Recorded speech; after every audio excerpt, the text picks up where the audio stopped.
Hello students, welcome to my YouTube channel.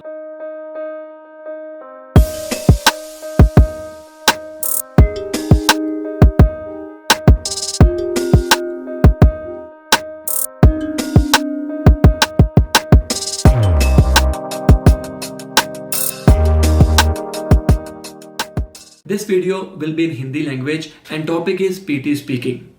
कौन सी speed में बोलना है, मेरी प्रोनाउंसिएशन क्यों खराब आ रही है, मेरे बाकी मॉड्यूल्स क्यों खराब जा रहे हैं, मेरे को सारी चीज़ें आती हैं, टेम्पलेट्स हैं मेरे पास, स्पीकिंग में अच्छे स्कोर्स आ रहे हैं लेकिन बाकियों में रीडिंग प्लस लिसनिंग में क्यों स्कोर्स नहीं आ रहे, कौन सी भी स्पीड में मुझे बोलना चाहिए जिससे मेरे अच्छे स्कोर्स आए, कब मुझे स्टॉप करना चाहिए, ये सारे क्वेश्चंस जो हैं आपके माइंड में चल रहे हैं.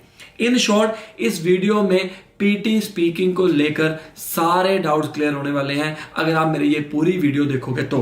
और अच्छी लगे तो लाइक भी करना, शेयर भी करना, और अगर आप मेरे चैनल के ऊपर पहली बार आए हो तो सब्सक्राइब करना मत भूलना और बेल आइकन जरूर प्रेस करना, क्योंकि इस चैनल के ऊपर मैं ऐसी टिप्स एंड ट्रिक्स डालता रहता हूं और जो मेरे स्टूडेंट एग्जाम देने जाते हैं उनके रियल एग्जाम मेमोरीज भी डालता रहता हूं.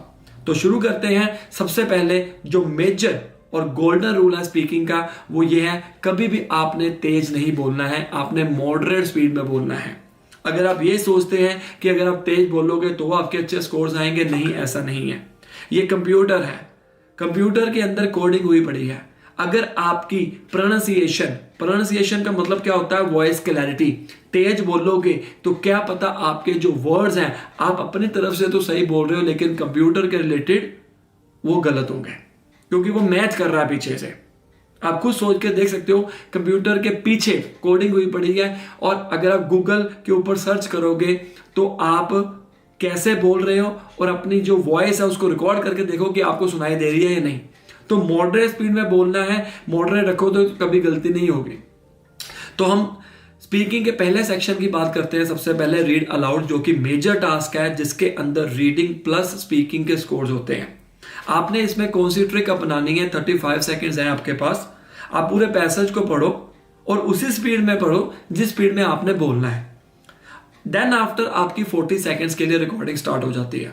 और एक गोल्डन रूल याद रखना कि कभी भी जब भी आप पीटी स्पीकिंग में कोई भी टास्क कंप्लीट करते हो आपने नेक्स्ट बटन के ऊपर क्लिक कर देना है साथ में. जैसे कि आपने 40 सेकंड्स आपके पास है रीड अलाउड के लिए, और अगर आपका रीड अलाउड 30 सेकंड्स में कंप्लीट हो जाता है या 20 सेकंड्स में कंप्लीट हो जाता है तो आप साथ में ही प्रेस कर दीजिए नेक्स्ट बटन, इंतजार करने की जरूरत नहीं है. राइट. तो रीड अलाउड के केस में आपने क्या चीज अपनानी है, पैसेज को पूरा उसी तरह से पढ़ें. अगर कोई वर्ड आपसे नहीं बोला जाता है तो उस वर्ड को स्किप कर सकते हैं, लेकिन हर बार नहीं करना है आपने. पहले कोशिश करिए, पहली प्रायोरिटी हमारी यही होगी कि हम हर एक वर्ड को बोलें अच्छे से, because this section includes your reading scores as well. और बाय चांस अगर ऐसा भी हो जाए आप पैसेज को पूरा अच्छे से पढ़ रहे हो, प्रैक्टिस के दौरान अच्छे से पढ़ लिया, अगर आपकी जब रिकॉर्डिंग स्टार्ट हुई है रिकॉर्ड करने के लिए और उस टाइम के ऊपर अगर वो वर्ड अच्छे से नहीं बोल पा रहे तो उसको स्किप कर दीजिए, छोड़ दीजिए. अगर बोल दिया है गलत उसको सही नहीं करना है आपने, क्योंकि बच्चे ये गलतियां करते हैं, उसको रिपीट कर लेते हैं, उससे आपका कॉन्फिडेंस लो होगा और बीच में आपकी प्रोनाउंसिएशन और फ्लुएंसी भी खराब होगी. मतलब अगर गलत बोल दिया तो बोलने दो, SESEDING, अगर बाय चांस गलत हो जाता है निकल जाओ आगे. ये गोल्डन रूल है पीटी स्पीकिंग रीड अलाउड का. अब हम दूसरे सेक्शन की बात करते हैं, पीटी स्पीकिंग रिपीट सेंटेंसेस. इसके अंदर अप्रोक्सीमेटली 7 to 10 क्वेश्चंस आते हैं और रीड अलाउड के अप्रोक्सीमेटली 3 to 5 क्वेश्चंस आते हैं as per PT new format, जो 16 नवंबर 2021 से या उसी दिन से या उसके बाद जो एग्जाम दे रहे हैं उनके लिए ये मैं वीडियो बना रहा हूं. तो गाइस रिपीट सेंटेंस की बात करते हैं. अप्रोक्सीमेटली 7 to 10 क्वेश्चंस आते हैं. अब देखो, जब आप प्रैक्टिस करते हो उस प्रैक्टिस के दौरान आपको बहुत सारे ऐसे क्वेश्चंस भी मिलेंगे जो कि बहुत बड़े होंगे, आप उसको बोल नहीं पाओगे. मैं आपको एक गोल्डन रूल बताता हूं रिपीट सेंटेंसेस का. पहली बात तो ये, एक sentence as per PTE score guide 13 marks का होता है, जिसके अंदर 3 मार्क्स जो होते हैं वो कंटेंट के होते हैं, 5 marks for pronunciation and 5 marks for your oral fluency. और इसके 13 मार्क्स कैसे मिलेंगे, अगर आप 100% कंटेंट कंप्लीट करते हो तब आपको 13 में से 13 मिल जाएंगे. अगर आप मोर देन 50% करते हो कंटेंट कंप्लीट, 2 मार्क्स आपको कंटेंट में से मिलेंगे और 5 कितने होगा, 12 मार्क्स. और अगर आप लेस देन 50% करते हो, जो भी मुझे लगता है कि कोई नहीं करता है, तो आपको 11 मार्क्स मिलेंगे। अब सुनने में तो 11 मार्क्स बहुत ज़्यादा है, 13 में से 11 भी बहुत अच्छे हैं, लेकिन अगर आप अच्छे ढंग से नहीं बोल पाओगे, रुक रुक कर बोलोगे, तो आपके 11 भी नहीं आएंगे। तो try to speak as much as you can. जब आप प्रैक्टिस कर रहे हो, प्रैक्टिस के दौरान अगर बड़े क्वेश्चंस आ भी जाते हैं और उसमें अगर आप 50% से ज्यादा कंप्लीट कर देते हो, तो भी आपको डरने वाली बात नहीं है। क्योंकि रियल एग्जाम में अगर मैं मानूं, एज पर माय एक्सपीरियंस, जो मेरे स्टूडेंट देकर आते हैं एग्जाम, मैं उनसे पूछता हूं 7 to 10 क्वेश्चन अगर आए और उसमें से 2 या 3 ऐसे होंगे जो बड़े होंगे, लेकिन जो बाकी हैं वो छोटे हैं। तो अगर आपने छोटे की तैयारी की होगी तो आपको फिर बाकी बड़े से डरने की जरूरत नहीं है। हम लोग हुआ बना देते हैं, रिपीट सेंटेंस हो नहीं रहा, ऐसा नहीं है गाइस।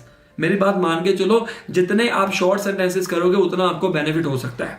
और तो इसके नंबर जो स्कोर्स हैं वो हमारे लिसनिंग के अंदर भी जाते हैं। तो ये इंपॉर्टेंट सेक्शन है गाइस। और इसको कैसे इंप्रूव किया जा सके, इसकी इंप्रूवमेंट कैसे होगी, सिर्फ सुन सुनकर। और secondly, try to speak always 50%, minimum 50%, maximum चाहे 100 बोल दो, मोर देन 50% बोलो, मैं तो कहता हूं। ठीक है, फिर हम बात करते हैं तीसरे सेक्शन की। थर्ड सेक्शन बहुत ही इंपॉर्टेंट है। इसके अंदर मेजर स्कोर्स हैं स्पीकिंग के, जिसका नाम है PTE speaking describe an image. Image section के अंदर आपके पास 25 सेकंड्स होते हैं। देन आफ्टर आपकी रिकॉर्डिंग स्टार्ट हो जाती है 40 सेकंड्स के लिए। और most of the students are using template for PTE speaking describe an image. आप टेम्पलेट आराम से बोलो, एक और बार नोट डाउन कर लो। जरूरी ये नहीं है कि आपके पास टेम्पलेट आ गया, आपके अच्छे स्कोर्स आ गए। कई बार ऐसा भी देखा गया है कि बच्चे 90 आउट ऑफ 90 स्पीकिंग में ले आते हैं और बाकी सेक्शन में 65 ईच भी नहीं आते। उसकी वजह क्या है? क्योंकि आप बोल रहे हो, सिर्फ बोल ही रहे हो। So on the basis of your speaking you are getting good marks in speaking module only. बाकी अगर आप कंटेंट को कंप्लीट नहीं कर रहे हो, रिपीट सेंटेंस के केस में रुक रहे हो, रिटन लेक्चर के केस में रुक रहे हो, जो मैं आगे एक्सप्लेन करूंगा, तो आपके नंबर बाकी सेक्शंस में जाएंगे। स्पीकिंग में तो आ जाएंगे लेकिन बाकी सेक्शन में चले जाएंगे, तो उसका कोई बेनिफिट नहीं है। तो इमेज पार्ट के अंदर आपके पास ऑलरेडी सारे टेम्पलेट्स हैं, तो आपको उसको डरने की जरूरत नहीं होती है। आराम से टेम्पलेट करिए, that's it, more than enough. और कॉन्फिडेंस से कंप्लीट करिए। कोई हाई फाई वोकैबुलरी बोलने की जरूरत नहीं है, ना तेज बोलना है, ना ज़्यादा स्लो बोलना है, ना रुक रुक कर बोलना है। मॉडरेट स्पीड में बनाइए, और मॉडरेट स्पीड आप तभी कर सकते हो जब आपने प्रैक्टिस की हो, वरना नहीं। Fourth section, PT speaking retail lectures. ये 1 या 2 आते हैं। इसके अंदर स्पीकर बोलता है, आपने सुनना है, और देन आफ्टर आपकी 10 सेकंड दिए जाएंगे प्रिपरेशन के लिए कि अपने आप को तैयार कर लो। पहले 1 मिनट तक, अप्रोक्सीमेटली 1 मिनट तक स्पीकर बोलेगा, नोट्स बनाते जाओ, जो सुनाई देता है नोट्स बनाते जाओ। अब बच्चों को दिक्कत ये आती है कि हमारे से तो पूरे नोट्स नहीं बनते। हम एक लाइन अगर लिखते हैं तो 2-3 लाइनें मिस हो जाती हैं। मेरे पास तो जरा कीवर्ड्स नहीं इकट्ठे होते, मैं तो सिर्फ 20 सेकंड्स ही बोल पाता हूं। ये क्वेश्चंस आपके मन के अंदर। तो आपको मैं एक बताता हूं जी, जितना लिख सकते हो उतना लिखो, राइट? कोई भी इंसान ऐसा नहीं है कि हर एक लाइन A to Z वैसा का वैसा लिखे। आपका मेन मोटिव है कीवर्ड्स को इकट्ठे करना। ये जरूरी नहीं है अकेली लाइन इकट्ठे करूं। अगर मैं भी करूं या कोई भी करे, पहली लाइन के अंदर जो कीवर्ड वो लिखेगा, तब दूसरी लाइन मिस हो जाएगी। तो उसको मत सोचो ना, आप जो लिख रहे हो उसी के ऊपर फोकस करो।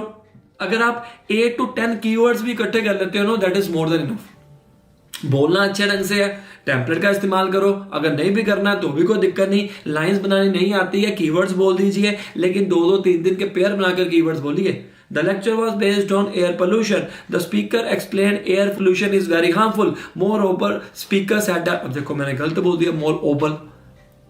ये गलतियां होती हैं, लेकिन मैंने आपको पहले ही बताया था, इसलिए मैंने ये गलतियां बोल के दिखाई आपको कि आप बोलोगे तो बिल्कुल एनर्जी के साथ पूरे, लेकिन गलतियां बीच में अगर हो जाती हैं तो सही नहीं करना है गाइस। सुन लो, आपको आराम से बोलिए, कॉन्फिडेंस है। The lecture was based on air pollution.